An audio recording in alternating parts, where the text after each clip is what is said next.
Você sabe o que é gramscismo?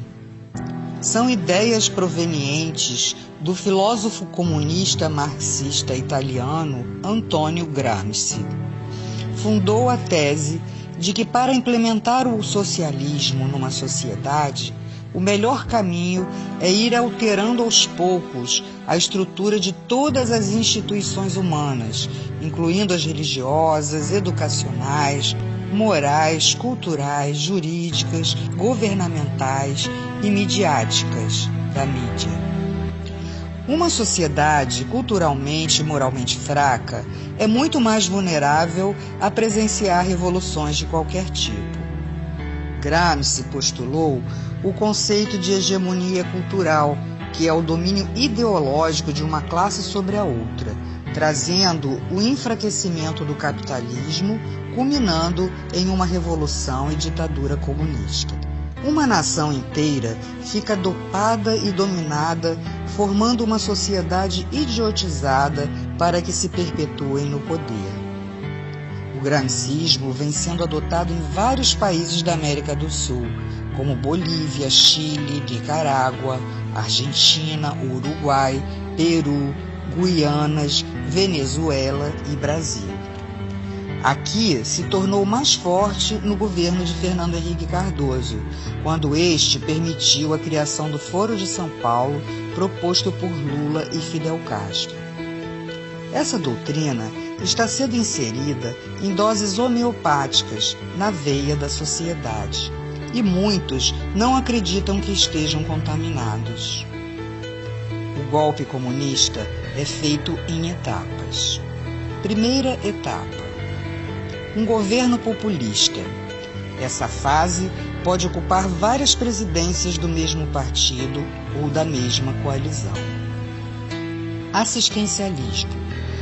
Ao aumento de bônus familiares por filhos, grávidas, planos de emergência, bolsas, etc. Objetivo: votos de cabresto na próxima eleição e controle sobre a classe pobre. Inchaço da máquina governamental.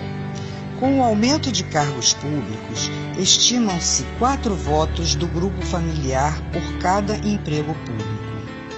Os capitais privados começam a diminuir seus investimentos e seus empregados são absorvidos pelo sistema público. Objetivo: votos de cabresto na próxima eleição.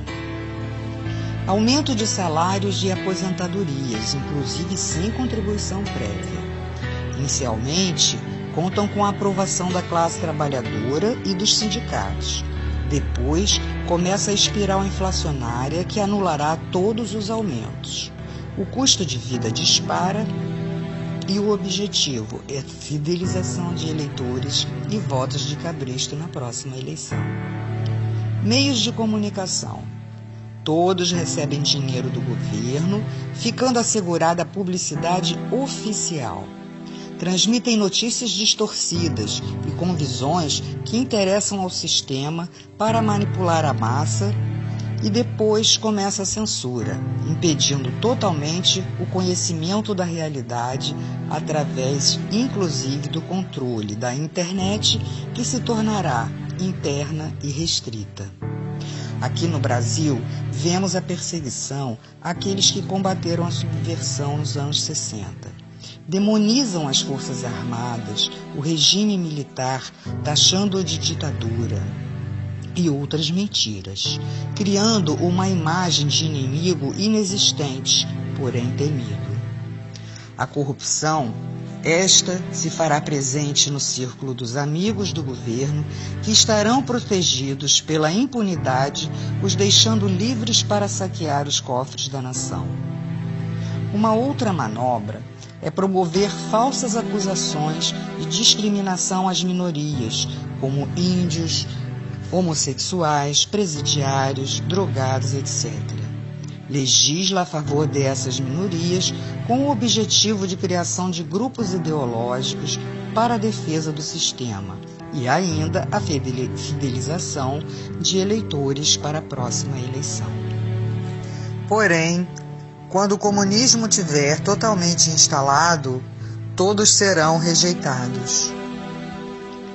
A delinquência é uma ferramenta essencial para a implantação do comunismo.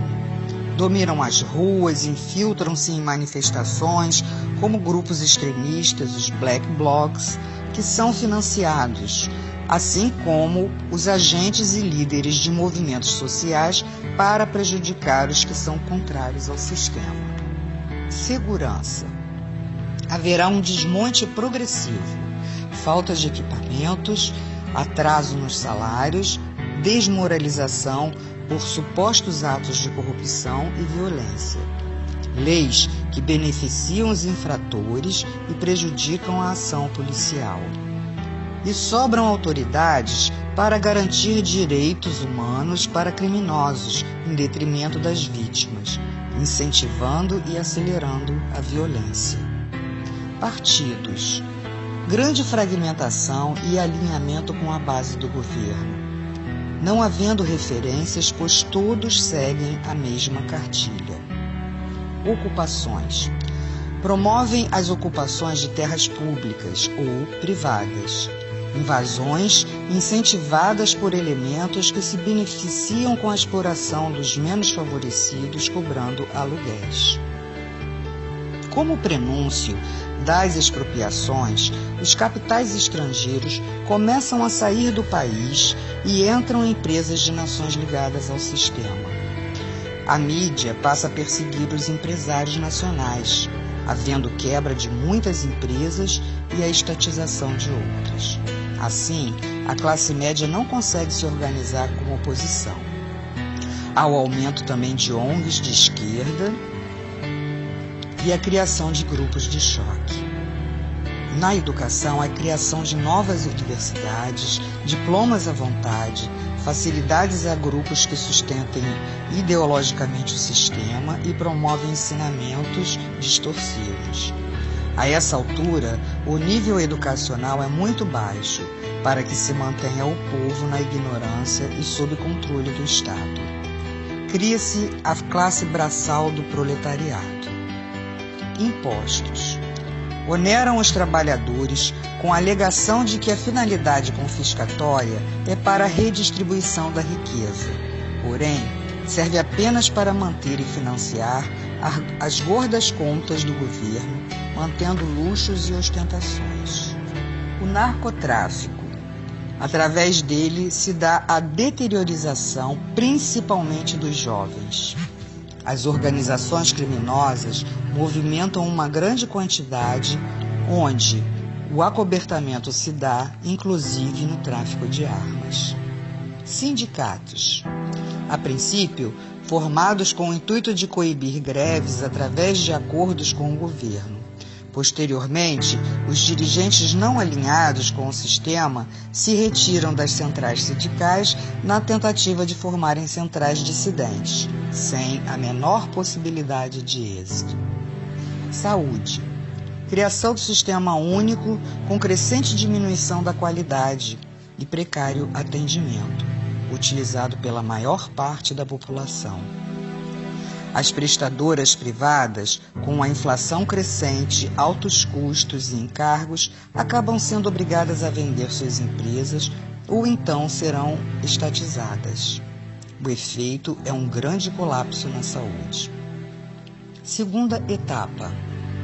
Destruição da classe média, fazendo-a culpada pela pobreza dos outros, culpada pela discriminação. Ela, temerosa, não consegue fazer frente ao sistema. Constituição. Várias modificações são feitas, criando lei da mordaça, do aborto, da censura, perseguição aos opositores, legalização da maconha. Promoção do colapso do poder judiciário, tornando-se servidor do governo. A impunidade aumenta. O crime domina as ruas. A espiral inflacionária dispara. A economia se deterioriza. Há a destruição moral e física das Forças Armadas e da segurança policial, e a centralização dos grupos de choque, que são as guardas bolivarianas defensoras do sistema. A criação de apenas 2 partidos, sendo um dominante e outro de falsa oposição. surgimento de falsos inimigos implantados para praticar conflitos, saques e invasões. Cria-se a lei que permitirá a perseguição de religiosos.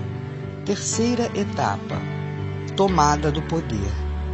Os grupos de choque já citados estarão presentes em atos do governo ou coibindo as manifestações de oposição.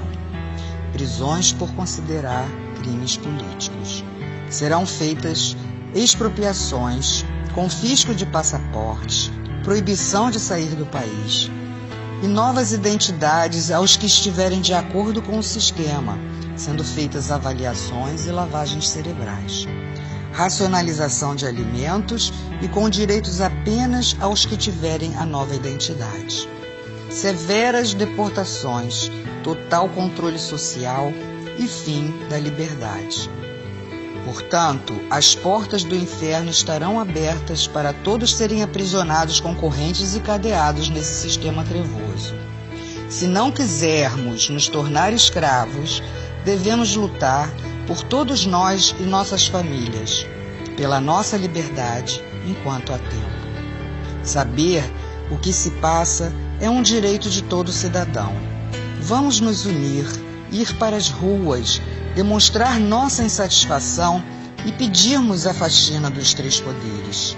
Assim, teremos a chance de voltarmos a ter um país próspero, de luz e de paz. Faça a sua parte.